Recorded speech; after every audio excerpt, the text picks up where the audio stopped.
இன்றைய வேதாகம வாசிப்பு ஆதியாகமம் அதிகாரம் 49. யாக்கோபு தன் குமாரரை அழைத்து, நீங்கள் கூடி வாருங்கள், கடைசி நாட்களில் உங்களுக்கு நேரிடும் காரியங்களை அறிவிப்பேன். யாக்கோபின் குமாரரே, கூடி வந்து கேளுங்கள், உங்கள் தகப்பனாகிய இஸ்ரவேலுக்கு செவி கொடுங்கள். ரூபனே, நீ என் சேஷ்ட புத்திரன், நீ என் சத்துவமும் என் முதற் பலனுமானவன். நீ மேன்மையில் பிரதானமும் வல்லமையில் விசேஷமுமானவன். தண்ணீரைப் போல தளம்பினவனே, நீ மேன்மையடைய மாட்டாய். உன் தகப்பனுடைய மஞ்சத்தின் மேல் ஏறினாய், நீ அதை தீட்டுப்படுத்தினாய். என் படுக்கையின் மேல் ஏறினானே. சிமியோனும் லேவியும் ஏக சகோதரர், அவர்களுடைய பட்டயங்கள் கொடுமையின் கருவிகள். என் ஆத்துமாவே, அவர்களுடைய இரகசிய ஆலோசனைக்கு உடன்படாதே. என் மேன்மையே, அவர்கள் கூட்டத்தில் நீ சேராதே. அவர்கள் தங்கள் கோபத்தினாலே ஒரு புருஷனை கொன்று தங்கள் அகங்காரத்தினாலே அரண்களை நிர்மூலமாக்கினார்களே. உக்கிரமான அவர்கள் கோபமும் கொடுமையான அவர்கள் மூர்க்கமும் சபிக்கப்பட கடவது. யாக்கோபிலே அவர்களை பிரியவும் இஸ்ரவேலிலே அவர்களை சிதறவும் பண்ணுவேன். யூதாவே, சகோதரரால் புகழப்படுபவன் நீயே. உன் கரம் உன் சத்துருக்களுடைய பிடரியின் மேல் இருக்கும். உன் தகப்பனுடைய புத்திரர் உன் முன் பணிவார்கள். யூதா பாலசிங்கம், நீ இறை கவர்ந்து கொண்டு ஏறி போனாய். என் மகனே, சிங்கம் போலும் கிளச்சிங்கம் போலும் மடங்கி படுத்தான். அவனை எழுப்புகிறவன் யார்? சமாதான கர்த்தர் வருமளவும் செங்கோல் யூதாவை விட்டு நீங்குவதும் இல்லை. நியாயப்பிரமாணிகன் அவன் பாதங்களை விட்டு ஒளிவதும் இல்லை. ஜனங்கள் அவரிடத்தில் சேருவார்கள். அவன் தன் கழுதை குட்டியை திராட்சை செடியிலும் தன் கோழிகை கழுதையின் குட்டியை நற்குல திராட்சை செடியிலும் கட்டுவான். திராட்சை ரசத்திலே தன் வஸ்திரத்தையும் திராட்சை பழங்களின் இரத்தத்திலே அதன் அங்கியையும் தோய்ப்பான். அவன் கண்கள் திராட்சை ரசத்தின் சிவப்பாயும் அவன் பற்கள் பாலினால் வெண்மையாயும் இருக்கும். செபுலோன் கடல் துறை அருகே குடியிருப்பான். அவன் கப்பல் துறைமுகமாயிருப்பான். அவன் எல்லை சீதோன் வரைக்கும் இருக்கும். இசக்கார் இரண்டு பொதியின் நடுவே படுத்து கொண்டிருக்கிற பலத்த கழுதை. அவன் இளைப்பாறுதல் நல்லது என்றும் நாடு வசதியானது என்றும் கண்டு சுமக்கிறதற்கு தன் தோளை சாய்த்து பகுதி கட்டுகிறவன் ஆனான்.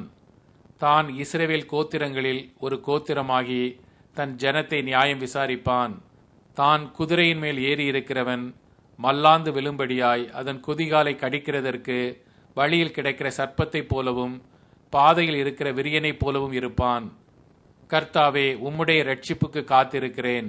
காத் என்பவன் மேல் இராணுவ கூட்டம் பாய்ந்து விழும். அவனோ முடிவிலே அதன் மேல் பாய்ந்து விழுவான். ஆசேருடைய ஆகாரம் கொழுமையாயிருக்கும். ராஜாக்களுக்கு வேண்டிய ருசி வர்க்கங்களை அவன் தருவான்.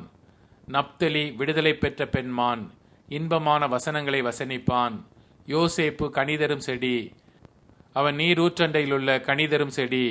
அதன் கொடிகள் சுவரின் மேல் படரும். வில் வீரர் அவனை மனமடிவாக்கி அவன் மேல் எய்து அவனை பகைத்தார்கள். ஆனாலும் அவனுடைய வில் உறுதியாய் நின்றது. அவன் புயங்கள் யாக்கோபுடைய வல்லவரின் கரங்களால் பலத்தன. இதனால் அவன் மெய்ப்பனும் இஸ்ரவேலின் கண்மலையும் ஆனான். உன் தகப்பனுடைய தேவனாலே அப்படி ஆயிற்று. அவர் உனக்கு துணையாயிருப்பார். சர்வ வல்லவராலே அப்படி ஆயிற்று.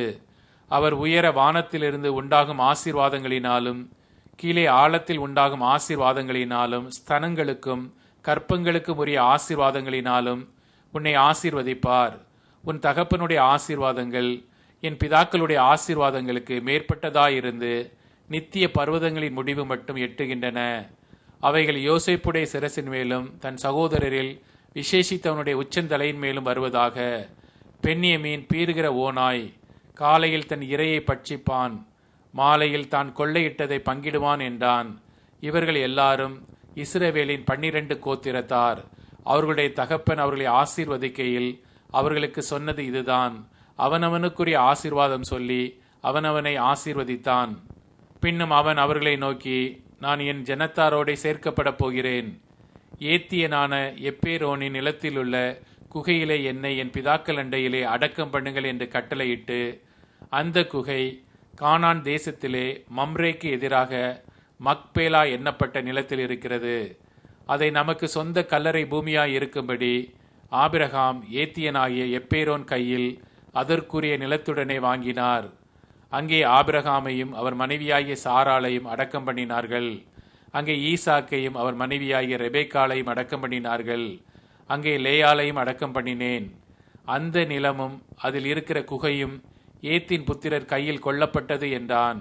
யாக்கோபு தன் குமாரருக்கு கட்டளையிட்டு முடிந்த பின்பு அவன் தன் கால்களை கட்டிலின் மேல் மடக்கிக் கொண்டு ஜீவித்து போய் தன் ஜனத்தாரோடே சேர்க்கப்பட்டான்.